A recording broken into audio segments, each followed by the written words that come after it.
27 जुलाई 2024 को उत्तरी इजराइल के मजदाल शाम्स इलाके में एक मैदान में फुटबॉल खेल रहे 12 बच्चे हिजबुल्लाह के रॉकेट अटैक में मारे जाते हैं, जबकि इस हमले में 44 से ज्यादा लोग घायल होते हैं। इस हमले के बाद से इजराइल घायल शेर की तरह हिजबुल्लाह से बदला लेने की आग में जल रहा है।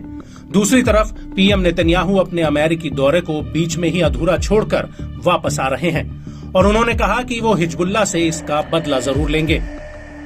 אזרחי ישראל, כמוכם הזדעזעתי לראות את התמונות הנוראות בעקבות המתקפה הרצחנית של חיזבאללה על מג'דל שמס. בין הנרצחים ילדים קטנים ששיחקו כדורגל וגם נרצחים אחרים. לב כולנו נשבר מהמראות הללו. אנחנו מחבקים את המשפחות, מחבקים את העדה הדרוזית כולה ברגעם הקשה, שהוא גם רגענו הקשה. מאז שהותקנתי באסון אני מקיים התייעצויות ביטחוניות רצופות. הנחיתי להקדים את שובנו לארץ. אני אכנס מיד את הקבינט הביטחוני עם הגעתי. אני יכול להגיד שמדינת ישראל לא תעבור על כך בשתיקה. לא נעבור על כך לסדר היום. वहीं दूसरी तरफ इस हमले को लेकर अमेरिका की खुफिया एजेंसी और कई एक्सपर्ट्स ने माना है कि मजदाल शम्स में अटैक में जो रॉकेट इस्तेमाल हुए थे वो लेबनान की तरफ से दागे गए थे। लेकिन कुछ जानकार ये कह रहे हैं कि रॉकेट तो हिजबुल्लाह की तरफ से दागे गए हैं, लेकिन उन्हें काउंटर करने के लिए इजराइल के आयरन डोम एयर डिफेंस सिस्टम ने मिसाइलें दागी थी। तो ऐसे में हो सकता है कि आयरन डोम की काउंटर मिसाइल से हुए ब्लास्ट की चपेट में ये बच्चे आए हों। खैर, अभी तक इस दावे को लेकर कोई ठोस सबूत सामने नहीं आया है। हाँ, ये जरूर है कि हिजबुल्लाह बार बार कह रहा है कि 12 अरब द्रूज बच्चों की मौत के पीछे उसका हाथ नहीं है।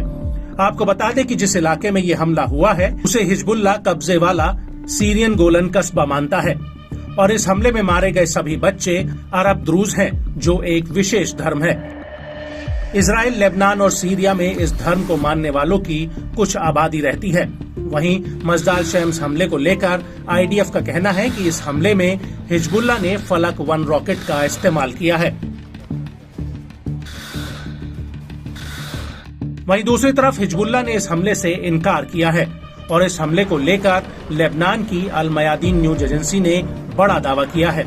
अल मयादीन का कहना है कि हमले के बाद रिकॉर्ड किया गया वीडियो इजराइल के दावे को खारिज करता है और हिजबुल्लाह के पक्ष को मजबूत करता है। अल मयादीन का कहना है कि हमले में फलक 1 रॉकेट इस्तेमाल होने का दावा है। अल मयादीन के मुताबिक फलक रॉकेट एक 240 mm कैलिबर है। इसकी लंबाई 1332 mm है। इसकी रेंज करीब 10 किलोमीटर है और इसकी उड़ान की सीमा अधिकतम 3.5 किलोमीटर है।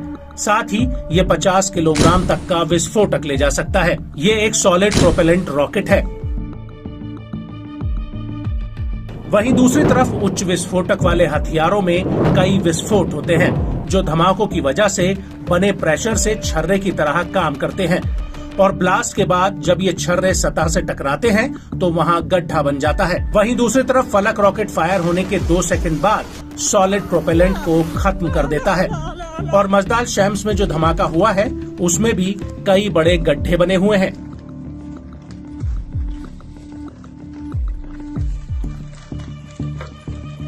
और अब बात आती है इजराइल के आयरन डोम डिफेंस सिस्टम की, जो काउंटर हमले में जमीन से हवा में वार करने वाली तामीर मिसाइलों को फायर करता है। पिछले कई महीनों में ऐसी कई घटनाएं हुई हैं जब आयरन डोम की मिसाइल फेल हुई है। अल मयादीन के मुताबिक दिसंबर 2023 की शुरुआत में तेल अवीव में आयरन डोम इंटरसेप्टर फेल हो गया था।